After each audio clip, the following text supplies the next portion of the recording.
उनका वैक्सीन में हिंदुस्तान में मध्य प्रदेश अग्रणी राज्यों में आया है और इसके लिए सभी को, बच्चों को भी,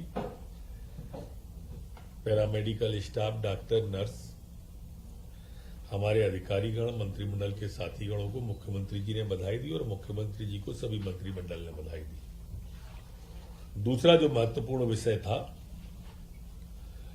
वो हमारा मध्य प्रदेश जो रैंकिंग आई है उन राज्यों में बेरोजगारी में हमारे यहां सबसे कम है। रोजगार के अवसर हमारे यहां सर्वाधिक उपलब्ध हुए, जबकि कोरोना काल था। इस कोरोना काल में भी हर क्षेत्र में रोजगार की अवसर, देश की जो रैंकिंग आई उसमें मध्य प्रदेश अव्वल रहा। उसका कारण कि हमने अधोसंरचना के क्षेत्र में 40% से ज्यादा राशि खर्च की, जिससे हमारी अर्थव्यवस्था गतिमान हुई। चाहे वो एमएसएमई का क्षेत्र हो, चाहे उद्योग में क्षेत्र हो। लगातार मुख्यमंत्री जी स्वयं भी बैंकों से बात कर रहे हैं और अब 12 तारीख को माननीय मुख्यमंत्री जी समेत सभी मंत्रीगण अपने अपने स्वयं के जिले अथवा प्रभार के जिले में रोजगार मेला जैसा लगाएंगे, जिनमें हम उनको लोन स्वीकृति जैसे पत्र, रोजगार के लिए उपलब्ध होने वाले संसाधनों के प्रमाण पत्र बांटेंगे और एक साथ प्रदेश में 3 लाख लोगों को रोजगार देने की दिशा में हम आगे बढ़ेंगे। ये अपने आप में एक रिकॉर्ड होगा और मुख्यमंत्री जी ने ये भी कहा है कि इसकी शुरुआत कर रहे हैं, ये लगातार जारी रहे, इसकी व्यवस्था भी लगातार हम करें। मुख्यमंत्री उद्यम क्रांति योजना भी इस तरह से मध्य प्रदेश के अंदर प्रारंभ होने जा रही है।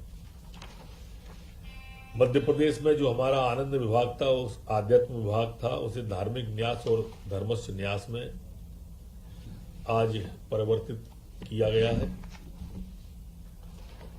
आज कैबिनेट के अंदर जो महत्वपूर्ण निर्णय अन्य हुए उसमें strengthening teaching learning and results for status STARS जो इस कार्यक्रम का नाम है, उसकी क्रियान्वयन की सैद्धांतिक स्वीकृति आज मध्य प्रदेश में कैबिनेट ने दी है। मध्य प्रदेश अब उन प्रमुख 6 राज्यों में शामिल हो गया इसके बाद में, जिनके अंदर यह योजना लागू की जा रही है। एक अच्छी बात ये हुई है, जो दूरदृष्टि, जो विजनरी सोच मुख्यमंत्री शिवराज सिंह जी चौहान का है, उसमें अब आगे की सोच, बिजली की खपत लगातार बढ़ रही है तो पावर प्लांट भी नए लगे। इसको आधार बनाकर आज Madhya Pradesh power generating company की जो चचाई इकाई है वहां पर 660 मेगावाट, 1 गुणा 660 मेगावाट वो आज नए लगाने की अनुमति दी है। आप सबको ये विदित होगा कि नया प्लांट जब लगता है तो 2-3 साल का समय उसमें लग जाता है, इसलिए एडवांस सोच लेकर दूरदृष्टि के साथ में किया है। इसी तरह से संचालन, नगर और ग्राम निवेश के विभागीय सेटअप में भी संशोधन किया है। अभी तक इस ग्राम निवेश के कार्यालयों के विस्तार पर इसको आधार बनाकर आज Madhya Pradesh power generating company की जो चचाई इकाई है वहां पर 660 मेगावाट, 1 गुणा 660 मेगावाट वो आज नए लगाने की अनुमति दी है। आप सबको ये विदित होगा कि नया प्लांट जब लगता है तो 2-3 साल का समय उसमें लग जाता है, इसलिए एडवांस सोच लेकर दूरदृष्टि के साथ में किया है। इसी तरह से संचालन, नगर और ग्राम निवेश के विभागीय सेटअप में भी संशोधन किया है। अभी तक इस ग्राम निवेश के कार्यालयों के विस्तार पुनर्गठन में 941 पद, जिसमें नियमित 693, संविदा 201, आउटसोर्स में 47 और 150 प्रतिनियुक्ति के थे, उसको अब नए सेटअप में करने का तय किया है। उसमें 13 करोड़ 45 लाख की स्वीकृति भी प्रदान की है। आज विधि विभाग में द्वारा भी ब्रजेंद्र सिंह भदौरिया और अभय सक्सेना को 1-1 वर्ष की संविदा नियुक्ति बढ़ाने का भी तय किया है।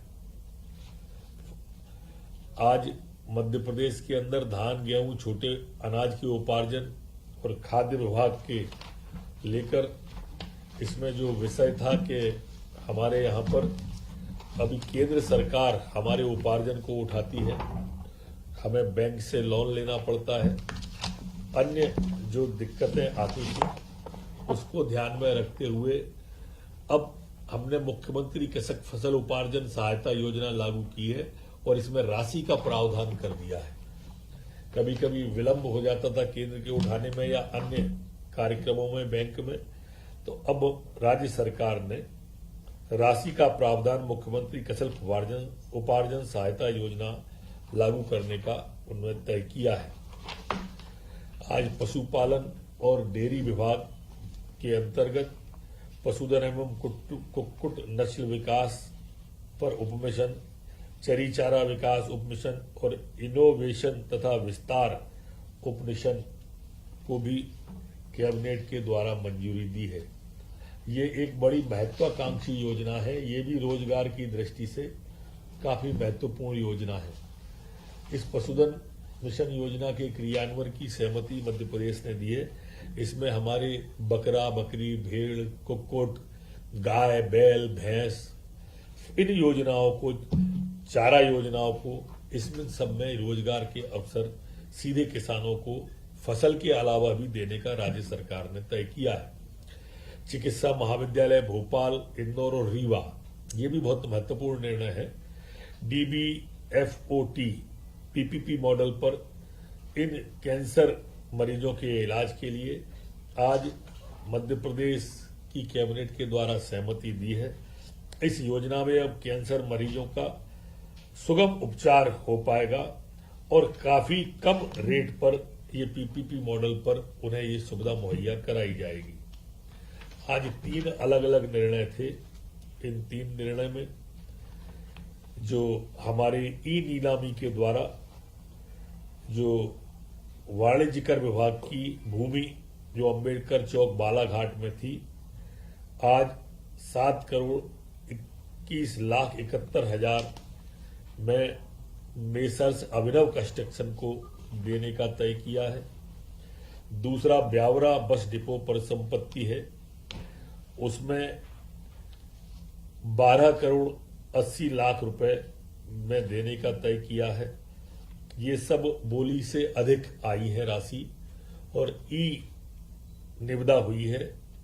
ई निविदा में बोली में शामिल हुए 100% राशि जमा करने के बाद में इनको दी जाएगी। इसी तरह से मुरैना शहर के अंदर 12 वर्ष की समुदाय नियुक्ति बढ़ाने का भी तय किया है।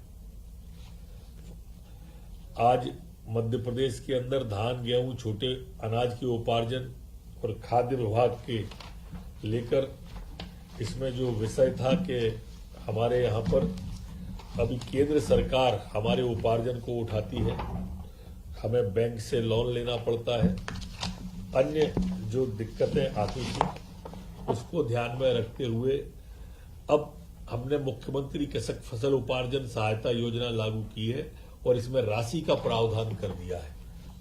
कभी कभी विलंब हो जाता था केंद्र के उठाने में या अन्य कार्यक्रमों में बैंक में, तो अब राज्य सरकार ने राशि का प्रावधान मुख्यमंत्री कृषक उपार्जन सहायता योजना लागू करने का उन्होंने तय किया है।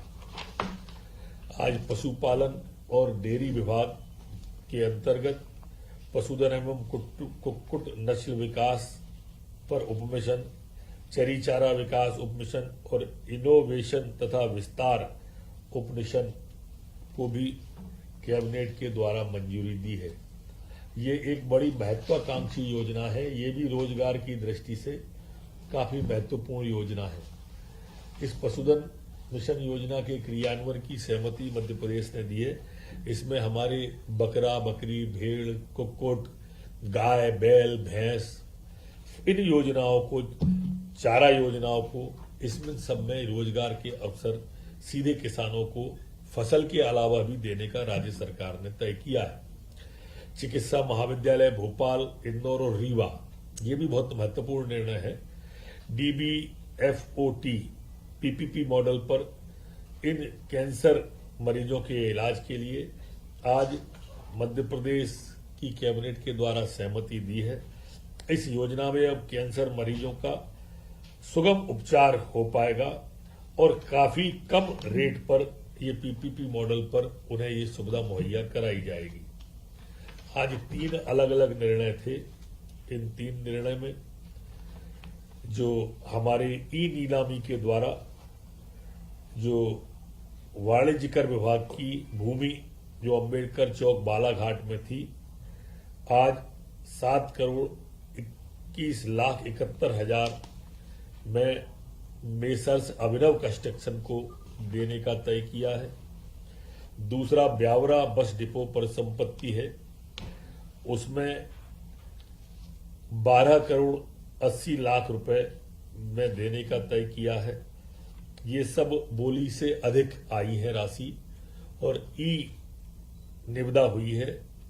ई निविदा में बोली में शामिल हुए 100% राशि जमा करने के बाद में इनको दी जाएगी। इसी तरह से मुरैना शहर के अंदर वार्ड क्रमांक 13 जौरा खुर्द जमीन का जो था उसे भी 68,35,00,000 में देने का 100% राशि के बाद में जमा करने का तय किया है। 67 ही बोला है, 67,35,00,000। और ये कुटीर और ग्राम उद्योग की मदल महल 15 नंबर वार्ड जबलपुर में इस भूमि को 8,03,41,000 रुपए में देने का तय किया है। ये भी उन्हीं शर्तों में है जो प्राइज रिजर्व थी उससे अधिक बोली आई और 100% राशि जमा करने के बाद में दिया जाएगा।